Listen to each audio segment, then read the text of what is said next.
So welcome back to the review of the 2022 Volkswagen ID.4 that we got from Volkswagen Canada. Thank you very much for that. Recently we have compared this car with its most direct competitor, or most direct current competitor, we have to say, the Ford Mustang Mach-E. So if you want to see that comparison, it's a separate video on our YouTube channel.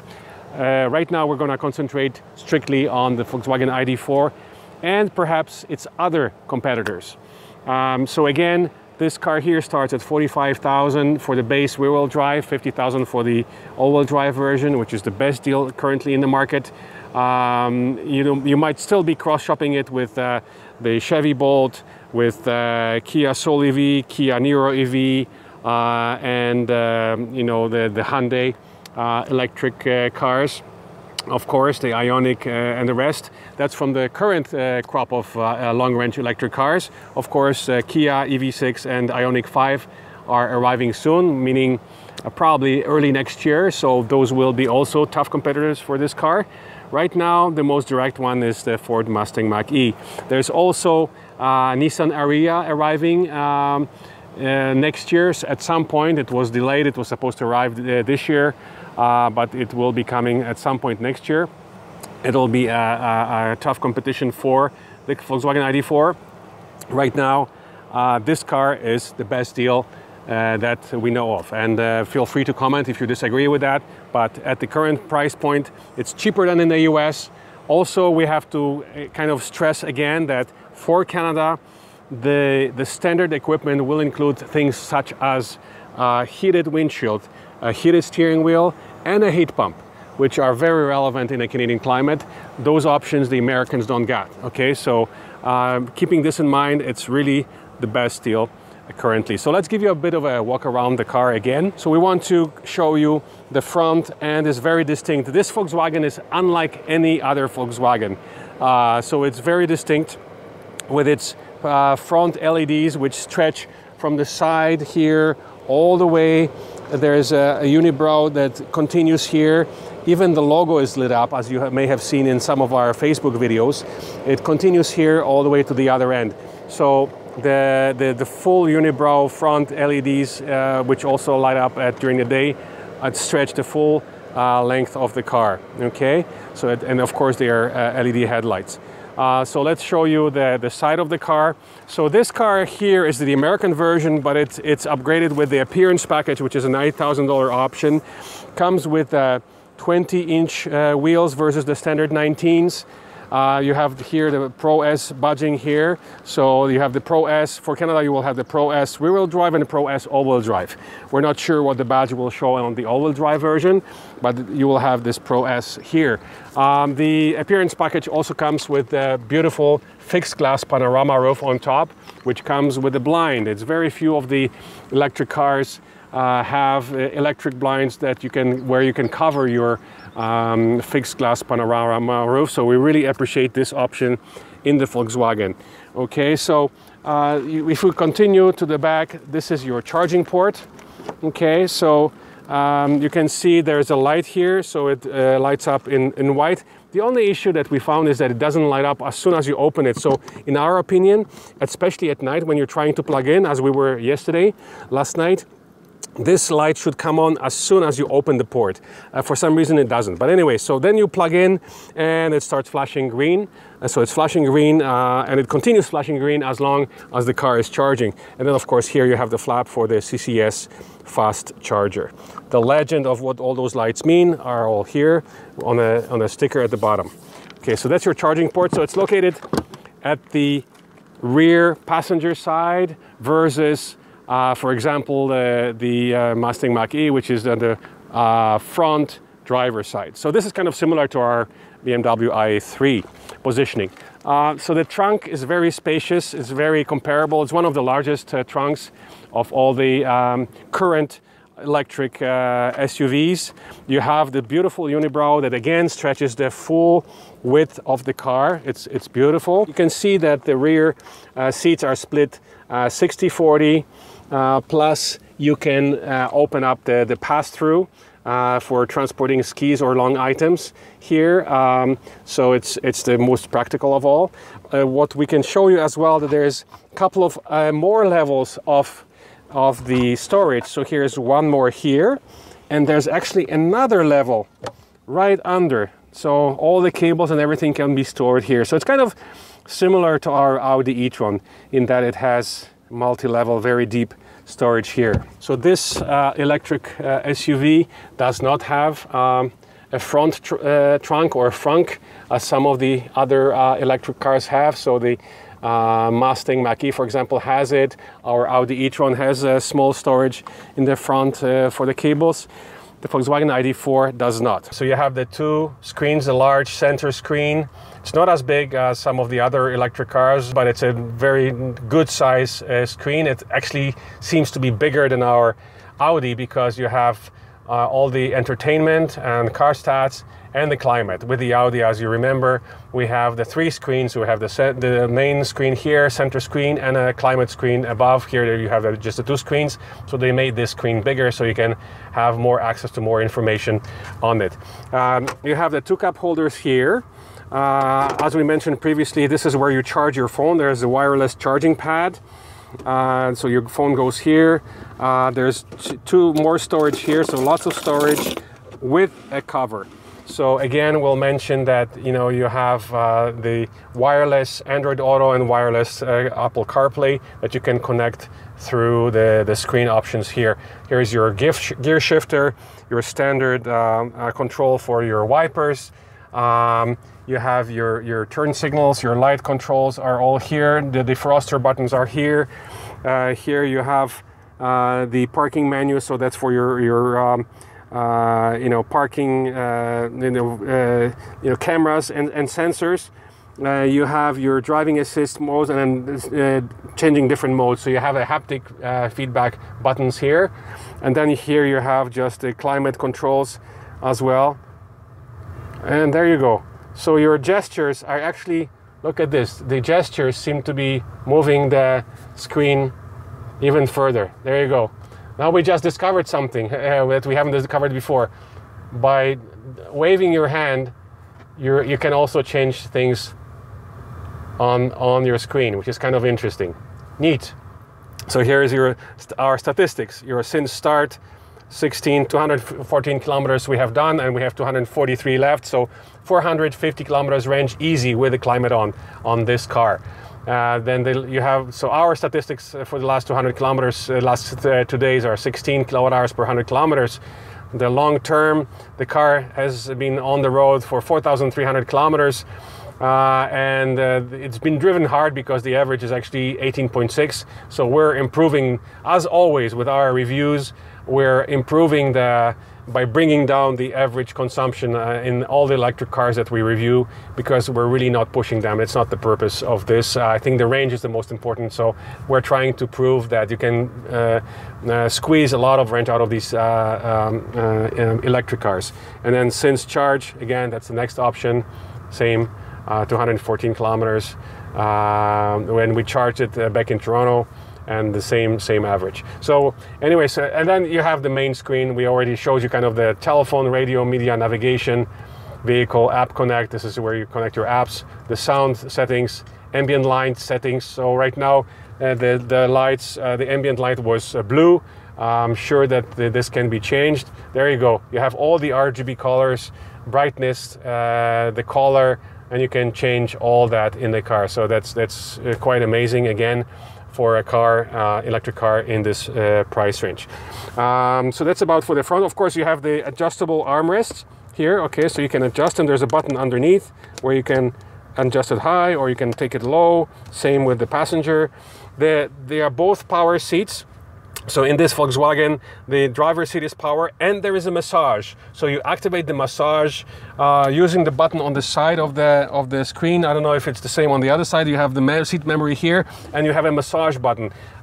So both seats are power seats. They are heated with the massage. Okay, so it's quite amazing, again, for the car, electric car in this price range, to have all these options. The only other car we had with a massage was a Volvo, but it was a much more expensive car, close to $100,000. It had the massage option. This is a $45,000 car with the seat massage option. So it's quite amazing indeed. So right now I'm in a very comfortable position. I'm 190 centimeters or 6 feet 3 inches tall. As you can see, a lot of headroom here. This is a German car, and my seat is not even all the way down. So if I take the seat all the way down, there we go. Look at how much space there is on top now. I mean, you could have a 7-footer sitting here and still being comfortable, right? So let's just see that my comfortable sitting position here. Okay, so I'm quite comfortable here, and let's show you the back seat now. So here we are in the back seat of the Volkswagen ID.4. Again, the blinds is closed of the under the amazing panorama roof. Thank goodness, because it's a hot summer day. Without this blind, it would have been very hot inside. We have the climate going using the parking climate option. So let's close this door here.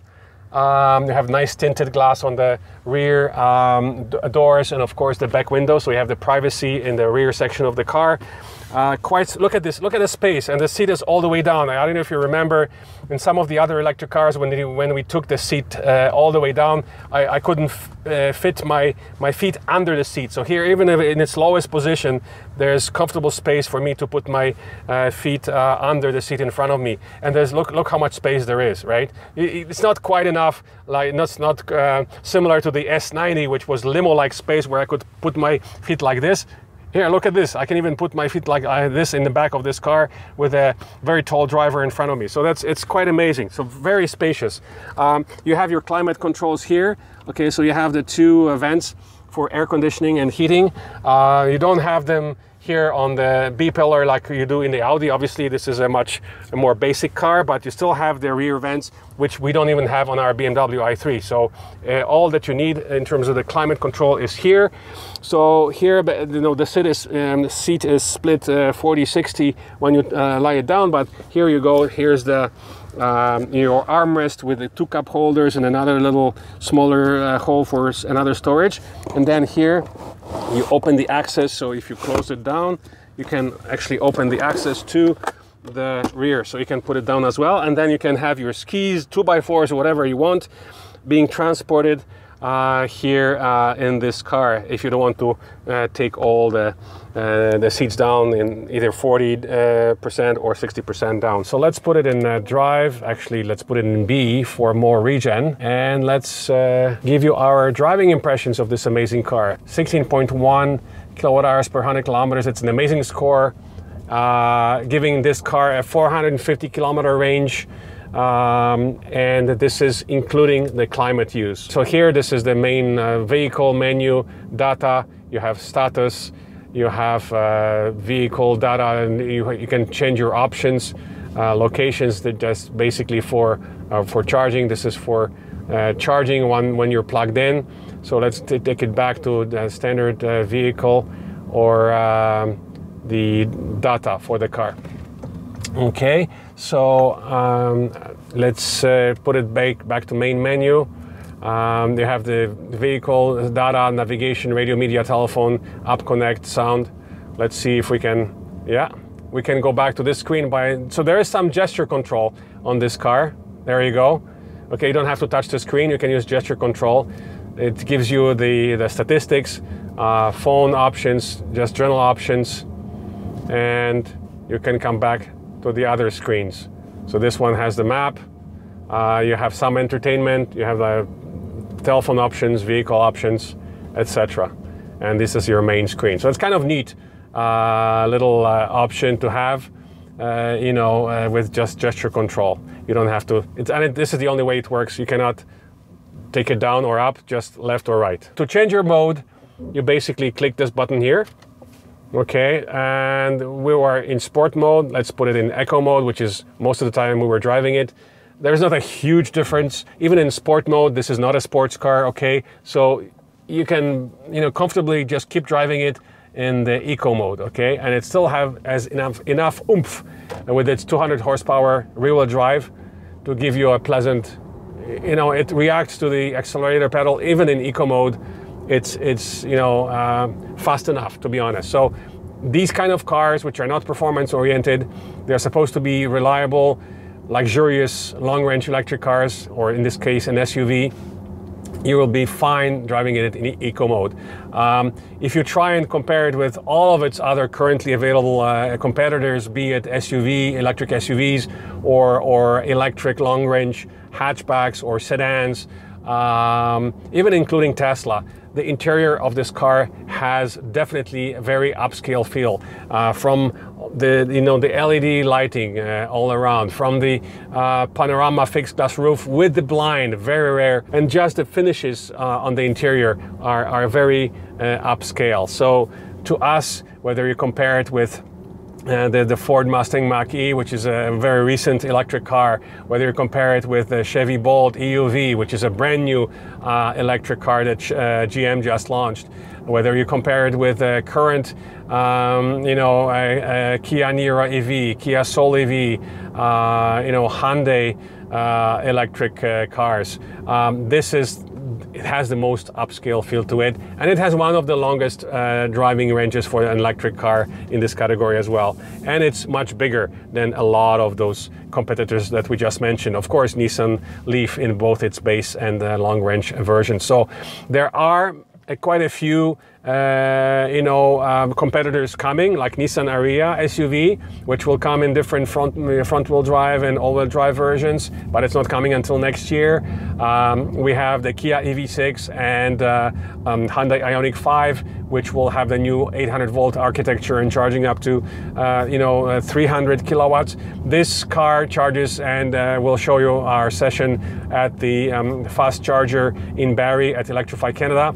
It was just announced, by the way, this morning that these cars, the Volkswagen ID.4, just like the Audi e-tron and Audi e-tron GT, just like the Porsche Taycan, this car will come with 3 years unlimited fast charging on the Electrify Canada network. So again, we'll report back from the Barrie Electrify Canada station as we are charging this car. We're trying to bring it down to the lowest possible state of charge so that we can try and reach the top charging speed, which is supposed to be 125 kilowatts versus 150 on our Audi e-tron. Now, the other choice you will have, if you want to spend $10,000 more, you could go for basically the same car, but with the Audi badge. So Audi Q4 e-tron, which is also being launched later this year, will be based on the same platform with the identical technical specifications, but it will only come in Quattro all-wheel drive. So that's why you could only compare it with the all-wheel drive version of this car, which we would love to also get a chance to test drive the all-wheel drive version, which starts at $50,000 minus the federal rebate. So $50,000 for all-wheel drive version of this ID.4 versus $59,000, so $10,000 more for the Audi version of this car, which will be called Audi Q4 e-tron. Still very attractive price, $59,000. That's still less than some of the Mustang Mach-E versions. So both the Volkswagen version and the Audi version will be very good deals in their own categories here in Canada. So congratulations to Volkswagen Audi for very attractive pricing of these cars, and we can't wait to test drive this Volkswagen in its all-wheel drive version, especially in the Canadian version of this car, as well as its Audi version, the Q4 e-tron. We're concluding our review here in Barrie at the Electrify Canada fast chargers. We want to find out how fast all of those new electric cars are charging at. So let's bring you closer to the actual charger machine. And as you noticed, we're backing in because the charge port is in the back of the car versus the Audi, which we have to park front in because the charger is on the driver left front side. It's quite noisy, as always. You can see the charge port is on this side, the green light is flashing, we're charging. We started the charge at around 31%. We told the car to charge it out to 100. We will not stay here this long. We'll probably end the session at 80%. So the charge started at 110 kilowatts of power at 31%. For some reason, now we're down to only 31 kilowatts. Not sure why we're charging so low. As you know, the Audi e-tron will charge at 150 kilowatts all the way up to 80%. So it might be the car, it might be the unit itself. But it started fast, it started at 110 kilowatts, but very quickly it tapered off to only 31. So again, a question to Volkswagen and Electrify Canada, whether this is the fault of the unit or whether it's the car itself.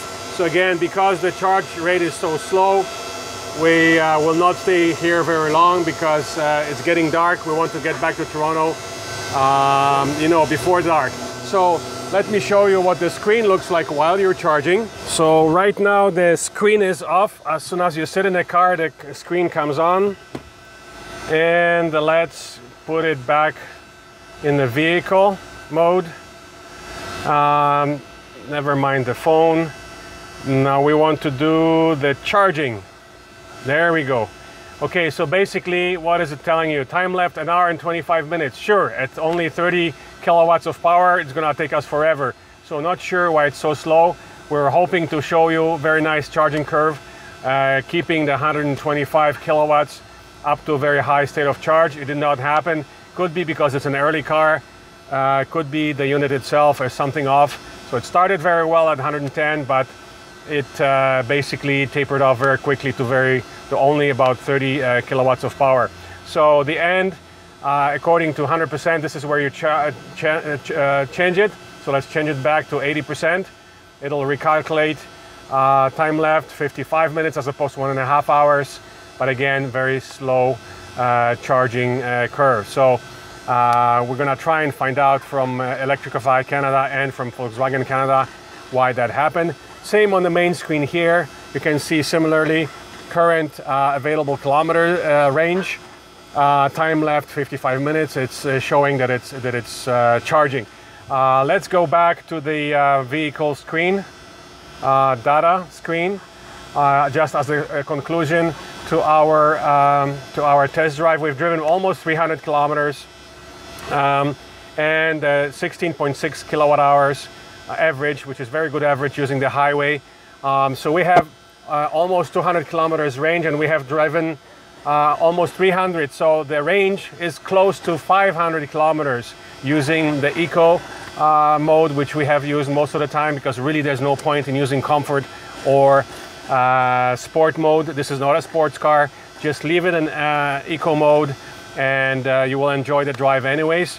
And as you can see, we've proven that this vehicle can get close to 500 kilometer range, which is amazing for it's not a small battery. It's 82 kilowatt hours gross, 77 kilowatt hours net, which is again right in the middle of between the short range Mach-E and the long range Mach-E.